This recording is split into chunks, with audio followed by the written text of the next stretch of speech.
बिस्मिल्लाहिर्रहमानिर्रहीम। अस्सलाम वालेकुम नाज़रीन, आप यूट्यूब चैनल देख रहे हैं। मैं इमरान खान हूँ। सबसे पहले आप इमरान खान साहब का कॉन्फिडेंस चेक करें कि ये वो शख्स है जो 500 से ज़्यादा दिन हो गए अब तक जेल में। लगभग 1.5 साल इमरान खान साहब को होने वाला है और उन्हें जेल में डाला हुआ है।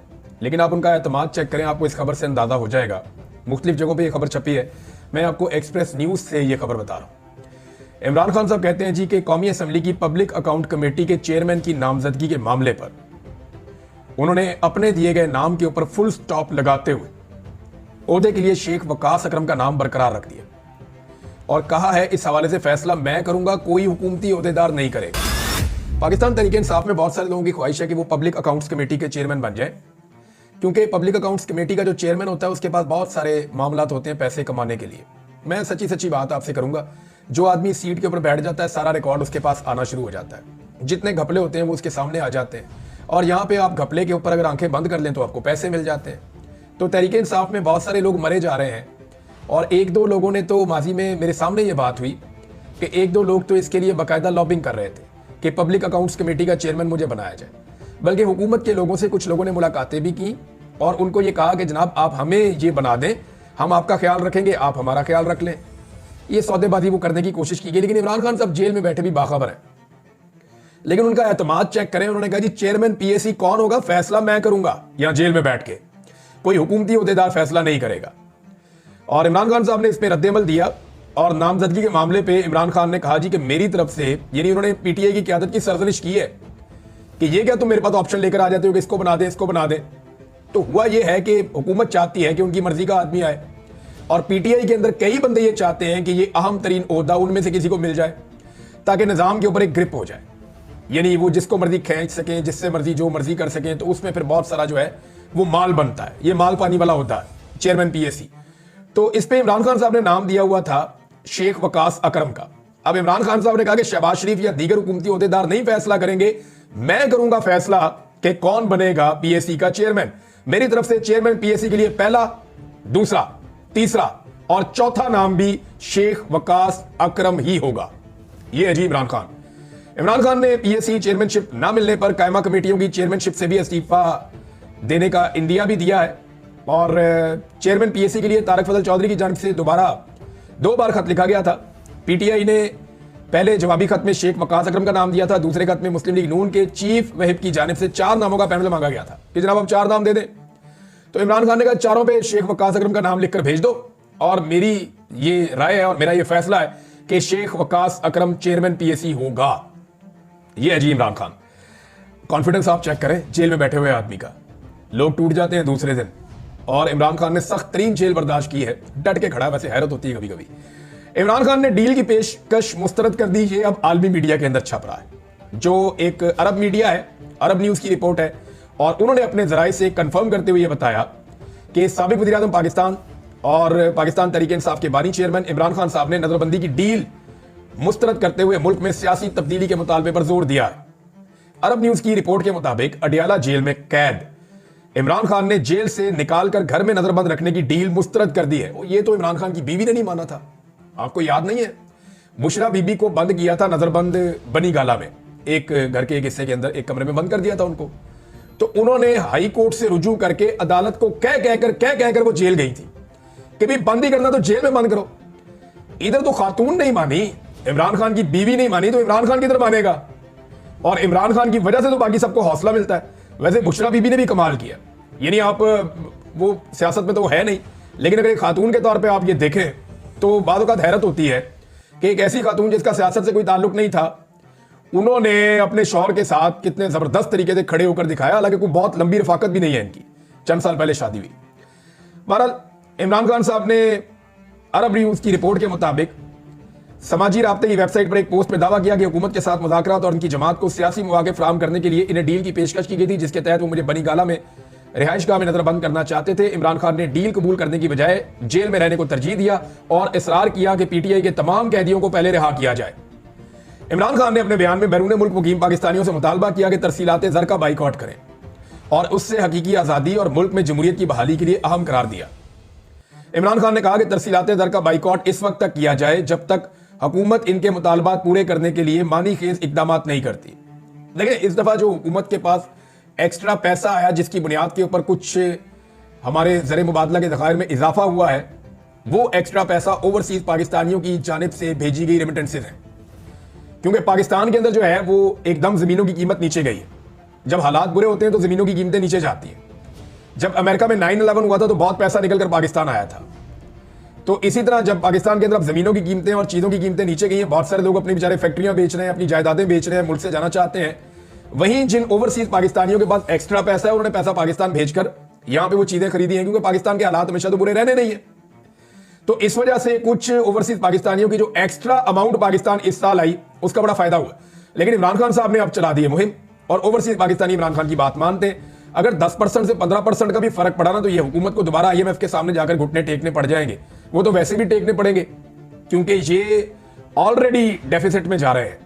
यानी जो इन्होंने अपने टारगेट पूरे करने थे, हुकूमत अपने टारगेट पूरे करने में नाकाम है। और अब रेमिटेंसेस जिसकी बुनियाद के ऊपर ये हुकूमत कहीं पे खड़ी थी, वो भी मुतासिर होने के खदशात बहुत ज्यादा बढ़ गए।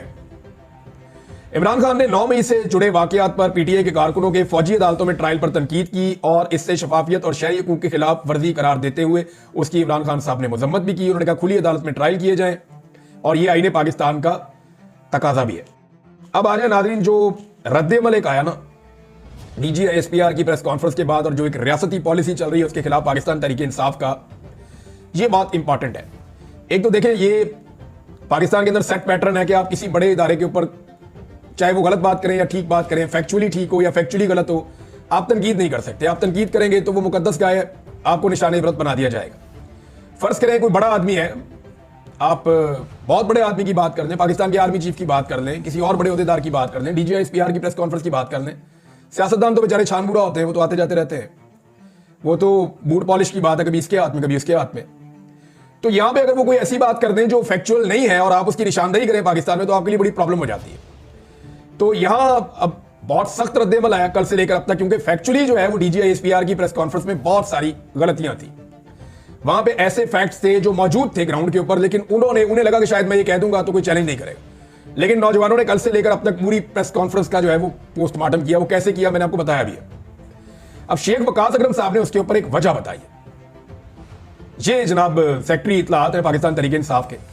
तो शेख साहब कहते हैं, जब इतने बड़े इदारे और इतने ऐसे इदारे के तर्जुमान जिससे कौम ने हमेशा मोहब्बत की है, उनके मुंह से लोग अपने कायद के खिलाफ प्रेस कॉन्फ्रेंस में गुफ्तगू सुनते हैं, तो फिर कौम के बच्चे नौजवान सोशल मीडिया पर अपना रद्द-ए-अमल देते हैं। ये नेचुरल है, लोग अपनी अपनी तबीयत के मुताबिक रिएक्ट करते हैं। आप इस पर फिर इसलिए बुरा ना मनाएं, क्योंकि अगर तर्जुमान जिम्मेदारी का मुजाहरा नहीं कर रहा तो इन नौजवानों से क्या तवक्को रखते हैं? कौन पुरअमन शहरी है, इंतशारी या दहशतगर्द है, इसका फैसला अदालतों को करना है। आप इमरान खान के करोड़ों वोटर्स को बगैर किसी जुर्म साबित किए हुए और अदालती कार्रवाई के बगैर, यानी इन अलकाबात से आप उनको ना नवाजें। ये शेख वकास अकरम साहब ने बात की है, जायज बात है। जब एक इदारा कहता है हमारा सियासत से ताल्लुक ही नहीं है, तो सियासत पे फिर उन्हें कमेंट्री भी नहीं करनी चाहिए और एक पॉलिटिकल पार्टी के बारे में अपनी ऐसी राय पेश नहीं करनी चाहिए जो कुछ और पॉलिटिकल पार्टीज ऑलरेडी बना चुकी है। पाकिस्तान तहरीक इंसाफ ने एक बड़ा इंपॉर्टेंट मुतालबा किया है। ये मुतालबा मैं यहां पे आपके सामने रख देता हूं, ये इंपॉर्टेंट है, लेकिन 2-3 बड़ी अहम खबरें हैं जो मैं आपको भी वीलॉग के अगले हिस्से में देने वाला हूं। एक तो अमेरिकन एम्बेसी से कुछ लीक्स होने के खतरात हैं और ये बहुत सारे लोग कह रहे हैं, और कुछ ऑडिट मामला होने हैं जिनमें बहुत सारे लोग फंस जाएंगे। और यहां इस्लामाबाद में कुछ बड़ी अहम मीटिंग्स हो रही हैं। उन मीटिंग्स के नतीजे में कुछ चीजों पे डिस्कशन हो रही है कि अमेरिका को अब आने वाली एडमिनिस्ट्रेशन को क्या हम दे सकते हैं जिससे वो हमारे साथ खड़े हो जाए। तो मैक्सिमम के ऊपर डिस्कशन हुई है। यहां मेरे एक सोर्स ने मुझे कुछ चीजें बताई, मैं वो आपके साथ शेयर करता हूं। मुझे ये तो कंफर्म हो गया कि डिस्कशन हो रही है। किन चीजों पे हो रही है उस पर हम बात कर लेते हैं। तो नंबर 1 ये है कि पाकिस्तान तहरीक इंसाफ ने रियासत की पॉलिसियों का असर-ए-नौ जायजा लेने का मुतालबा किया कि दोबारा देख लें आपकी ये क्या पॉलिसियां रियासत की। इख्तिलाफ राय को रियासत मुखालिफ करार देने का रुझान उन्होंने कहा गलत है। इस तरह के इकदामात तनाज़ात और लाकानूनियत को हवा देते हैं। और उन्होंने कहा जी पाक फौज के तर्जुमान की जो प्रेस कॉन्फ्रेंस है उस पर रद्द-ए-अमल देते हुए पार्टी की आदत ने उसे रवायती और गैर तब्दील शुदा मौक़िफ़ करार देते हुए इज़हार राय की आज़ादी और आईनी इंसाफ की जरूरत पर जोर दिया। PTI के मरकजी सेक्रेटरी इत्तलाआत शेख वकास अकरम ने एक तफसीली प्रेस रिलीज में अदालती मामलात में फौजी अदालतों के इस्तेमाल को तनकीद का निशाना बनाते हुए आईनी निज़ाम पर मुज़िर असरात के बारे में खबरदार किया। उन्होंने इस बात पर जोर दिया कि इंसाफ को शफाफ और आज़ादाना तौर पर चलाया जाना चाहिए, जो पहले तयशुदा तसव्वुरात या बैरूनी दबाव से आज़ाद होना चाहिए। जबकि दुनिया फौजी अदालतों के फैसलों के बजाय आजाद आईनी अदालतों के फैसलों को तस्लीम करती है। उन्होंने कहा कि सड़कों की बंदिश आप कर देते हैं, पुरअमन मुजाहिरीन की आप गिरफ्तारियां करते हैं, जमहूरी हुकूक पर हमला किया जाता है, इसकी हम मजम्मत करते हैं। पुरअमन एहतजाज हर सियासी जमात का हक है, ऐसे में आर्टिकल 245 के तहत सड़कें क्यों बंद हैं और निहत्थे वर्कर्स को गिरफ्तार क्यों किया जा रहा है? यह मसला प्रेस कॉन्फ्रेंस या बयानबाजी से हल नहीं हो सकता। सीसीटीवी फुटेज समेत काबिल एतमाद शवाहिद की बुनियाद पर आला सतह की आजादाना अदालती तहकीकात का मुतालबा करते हुए उन्होंने कहा कि डराना और धमकियां देना इस मसले का हल नहीं है। प्रेस रिलीज में मुल्क में मौजूद अफरा तफरी का जिम्मेदार नाकिस रियासती पॉलिसियों और बयानिए को करार दिया गया। पाकिस्तान तहरीक इंसाफ कह रही है पॉलिसी बदलो रियासत को। एक पॉलिटिकल पार्टी को दीवार से लगाने के चक्कर में पूरे पाकिस्तान को अपने खिलाफ कर देना, यह कोई दानिशमंदी नहीं है और इससे मामला खत्म नहीं होगा। इंसाफ के तकाजे पूरे किए जाएं तो चीजें खुल सकती हैं। अब जैसा कि देखें, जुडिशियल कमीशन अगर बन गया तो वो साबित कर देगा ना कि पाकिस्तान तहरीक इंसाफ के लोगों ने गोलियां चलाई या सिक्योरिटी फोर्सेस ने गोलियां चलाई। जुडिशियल कमीशन बना दे, उनका क्लेम है पीटीआई का कि गोलियां सिक्योरिटी फोर्सेस ने चलाई। डीजीआई एसपीआर का क्लेम है कि नहीं, गोलियां पीटीआई ने चलाई। तो इसके ऊपर एक जुडिशियल इंक्वायरी करवा दें। जुडिशियल इंक्वायरी में सबके इंटरव्यूज हो जाएंगे, फुटेज भी देख ली जाएगी, सीसीटीवी फुटेज मांग ली जाएगी, तमाम रिकॉर्ड तलब करके वो जुडिशियल कमीशन आपको बता देगा किसने क्या किया। तो जो विक्टिम होता है वो तो चाहता है कि इंसाफ हो। तो पाकिस्तान तहरीक इंसाफ जुडिशियल कमीशन मांग रही है, जबकि हुकूमत और इदारे जो है वो जुडिशियल कमीशन से भाग रहे हैं, वो देने के लिए तैयार नहीं है। तो यहां ये चीज है। और दूसरा एक और चीज भी खबर आई है, वो ये है कि पाकिस्तान तहरीक इंसाफ ने एक बड़ा फैसला किया है और वो फौजी अदालतों के मामले को पेशावर हाई कोर्ट में चैलेंज करने जा रहे हैं। यानी फौजी अदालतें एक और अदालत के अंदर चैलेंज होने जा रही हैं, यानी उनके जो फैसले हैं वो चैलेंज हो जाएंगे वहां पे। देखिए ना, कम से कम फैसले तो मिले ना, फैसले तो है ही नहीं अभी तक। शफाफियत का तकाजा ये होता है कि जब आपका ट्रायल चलता है किसी कोर्ट के अंदर तो आपको पूरा मौका मिलता है, आपके वकील वहां पे आते हैं। जो वकील वहां पे गए उनमें से एक दो से मेरी बात हुई है, मैं उनके नाम नहीं लूंगा, उनके लिए प्रॉब्लम हो जाएगी। उन वकला ने कहा कि जी हमें बाकायदा मना किया गया था कि तुमने बाहर निकल के कोई बात नहीं करनी वरना खुद जिम्मेदार हो गए। वो कहते हैं हम बाहर निकल के बता ही नहीं सकते कि अंदर क्या चल रहा है और अंदर किस तरह की प्रोसीडिंग हो रही है मिलिट्री कोर्ट के अंदर। और वो कहते हैं कोई इंसाफ के तकाजे पूरे नहीं हो रहे। अब जनाब अदालतों ने फैसला सुना के 105 बंदे थे, 105 के 105 ही गिल्टी कर दी, सबको सजा मिल गई 2 साल से लेके और 10 साल तक। अब ये सजाएं हो गई हैं तो फैसले किधर हैं? अब वो तमाम लोग फैसले मांग रहे, लाओ जी फैसला दो। जब फैसला आता है ना तो उसमें लिखा जाता है कि डिफेंस ने ये कहा, प्रोसिक्यूशन ने ये कहा, यानी सरकारी वकील ये कह रहा था, जज ने इस बुनियाद पे फैसला दिया, ये वाले शवाहिद सामने आए। वो पूरा कई सफों का फैसला लिखना पड़ता है। वो फैसले किधर हैं? वो फैसले अभी तक सामने नहीं आए। मुझे ऐसा लगता है कि वो फैसले बड़े अजीबोगरीब होंगे, क्योंकि देखें जो अदालतें होती है ना उनका पूरा एक तरीकाकार होता है चीजों को सुनने का, करने का। अब ये जो वहां पे जजेस हैं वो जूनियर ऑफिसर्स हैं और सीनियर ऑफिसर्स की राय क्या है वो आपने डीजीआई एसपीआर की प्रेस कॉन्फ्रेंस में देख ली। तो वो जूनियर ऑफिसर्स अपने सीनियर्स के खिलाफ कैसे जा सकते हैं? वो फैसले ऑब्वियस थे, सबको आइडिया था क्या फैसले आने। अब वो फैसले हैं किधर? अभी तक किसी को नहीं मिला। वो फैसले मिल जाए तो फिर इंसाफ के तकाजे पूरे होना शुरू हो जाएंगे, फिर ये अपील में भी जा सकते हैं। डायरेक्ट हाई कोर्ट के अंदर पाकिस्तान तहरीक इंसाफ चैलेंज करने जा रही है, देखते हैं वहां क्या होता है।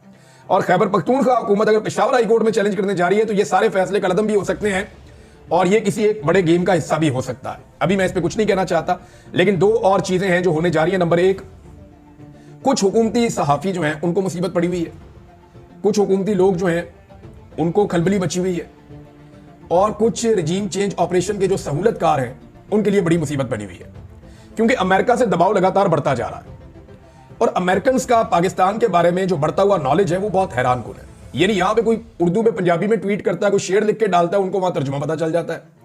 ऐसा लगता है कि उन्होंने इसके ऊपर बंदे डिप्यूट कर दिए कि एक एक चीज पे नजर रखो, या तो फिर जो इस वक्त अमेरिकन एम्बेसी है इस्लामाबाद में उसके अंदर बैठे हुए लोग बाकायदा जो ट्रंप की आने वाली इंतजामिया है उनसे अपने ताल्लुकात बेहतर करने की खातिर उनको रिपोर्ट करना शुरू हो गए और हर चीज बाकायदा ट्रांसलेट होकर उन्हें रिपोर्ट हो रही है, उस पर वो खुलकर रिस्पॉन्ड भी कर देते हैं। अब एक खदशे का इजहार किया जा रहा है और ये वो लोग कर रहे हैं जो एम्बेसीज के बड़े हल्का करीबी हल्के में रहते हैं।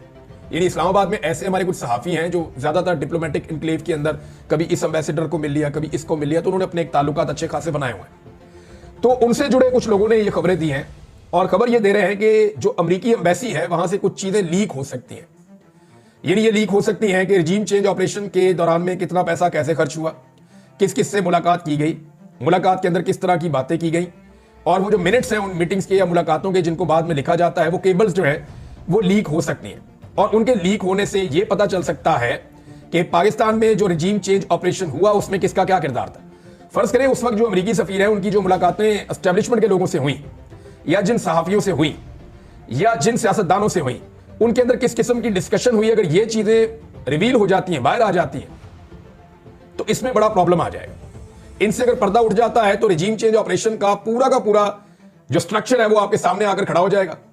और इस डर से अब कुछ लोग खुलकर कहना शुरू हो गए, हम तो इसके खिलाफ थे, हम तो करने नहीं चाहते थे रिजीम चेंज, ये तो हमसे जबरदस्ती करवाया गया, ताकि कल को बजाय इसके कि हम इसके बेनिफिशियरी गर्दाने जाएं, हम कह देंगे कि हम तो विक्टिम हैं। और ये सारा कुछ पड़ जाएगा उन लोगों के खाते में जिन लोगों ने जाकर मुलाकातें की थी। अब वो लोग इस खच्चे का इजहार करें, दूसरा कुछ ऑडिट भी वो करवाएंगे। ये तो मेरे पास एक और सोर्स से भी खबर आई है अमेरिका से, वो ये कह रहे हैं कि अमेरिकन एक ऑडिट करवाना चाहते हैं जो आने वाली हुकूमत है कि पाकिस्तान में किस किस को कितना पैसा दिया गया, वो पूरा का पूरा छापो और लिखो कि किस ग्रुप ने कितना पैसा लिया, किस एनजीओ ने कितना पैसा लिया, और वो जो कुछ उन्होंने लिया उसको कहां खर्च किया, उसके ऊपर ऑडिट किया जाए और ये सारी रिपोर्टें मंगवाई जाए। माजी में होता यह था कि जिसके अमेरिका में अच्छे ताल्लुकात है, अमेरिका ने पाकिस्तान को इमदाद का ऐलान किया तो डायरेक्ट इमदाद हुकूमत को देने के बजाय वो एनजीओ के जरिए भी खर्च करते थे, इदारों के जरिए भी खर्च करते थे, तो वो इमदाद उनके पास जाती थी, पूछने वाला ही कोई नहीं था। यानी लाखों करोड़ों डॉलर उसके अंदर खा गए, मिलियंस ऑफ डॉलर्स। तो अब उसके ऊपर एक ऑडिट होगा तो आपको बहुत सारे पर्दानशीनों का पता चलेगा कि ये भी पैसे ले गया, ये भी पैसे ले गया, ये भी पैसे ले गई। मरियम नवाज ने कुछ पैसा, यानी इसके ऊपर तो बाकायदा वो एक ट्वीट भी हमारे सामने आया हुआ है, ये सैयद कामरान ने ट्वीट किया है और रिचर्ड ग्रेनल को इसके अंदर उन्होंने जो है वो मेंशन किया है। उन्होंने कहा जी हम पाकिस्तानी आपसे डिमांड करते हैं कि इन्वेस्टिगेट करें कि 70 मिलियन अमेरिकी डॉलर्स जो हैं, 70 मिलियन अमेरिकी डॉलर्स, ये बहुत ठीक ठाक अमाउंट होती है, 7 करोड़ अमेरिकी डॉलर, अरबों रुपए बनते हैं। ये टैक्स पेयर का पैसा था, अमेरिकन का, और मिशेल ओबामा ने ये पैसा मरियम नवाज के लिए अनाउंस किया था, बच्चों के स्कूलों के लिए। अच्छा, इसमें से वो क्लेम ये करते हैं सैयद कामरान साहब के एक पैनी भी खर्च नहीं की गई। अच्छा, एक दो प्रोग्राम मरियम नवाज ने किए थे छोटे छोटे स्कूलों के अंदर उस दौर में, जब मरियम नवाज के वालिद वजीर आजम थे, ये गई थी जाके मिशेल ओबामा से इन्होंने मुलाकात की थी, 70 मिलियन अमेरिकन डॉलर्स की इमदाद आई थी। वो पैसा कहां गया उसके बारे में अभी तक कुछ आइडिया नहीं है। मरियम नवाज को बहुत बड़ी चीजों का सरबराह भी बनाया गया था, ओहदे भी दिए थे नवाज शरीफ साहब ने, बाद में तनकीद हुई तो हटा दिया गया। अब नाजरीन, इस्लामाबाद के अंदर एक बड़ी अहम बैठक जारी है, उसके अंदर कुछ बंदे अमेरिका से पहुंचे हैं, कुछ बंदे पाकिस्तान से बैठे हैं, और तमाम स्टेक होल्डर्स बंद कमरा करके सर जोड़ के बैठे हैं और कुछ चीजों के ऊपर डिस्कशन हो रही है। मुझे सिर्फ इतनी इंफॉर्मेशन मिली, और इसके साथ जो इजाफी इंफॉर्मेशन है वो ये है कि कोशिश ये की जा रही है कि अमेरिका को कुछ ऐसी चीजें ऑफर कर दी जाए जिसके नतीजे में अमेरिका इमरान खान के मामले के ऊपर अपना हाथ खींच ले और कम से कम इस मामले को छोड़ दे और इंसानी हकूक की खिलाफ वर्जियों के ऊपर पाकिस्तान के ऊपर सख्ती ना करे। अब जो ऑप्शन हो सकती है वो क्या हो सकती है? देखिए, अमेरिका को पाकिस्तान से 5-6 चीजों का ही प्रॉब्लम रहता है ना, वो 5-6 चीजें पाकिस्तान से चाहता है जो पाकिस्तान कभी करता है कभी नहीं करता। डिक्टेटर होते हैं तो फौरन कर देता है, सियासतदान होते हैं तो उनको जरा फिक्र रहती है कि लोग क्या सोचेंगे, तो वो नहीं करते।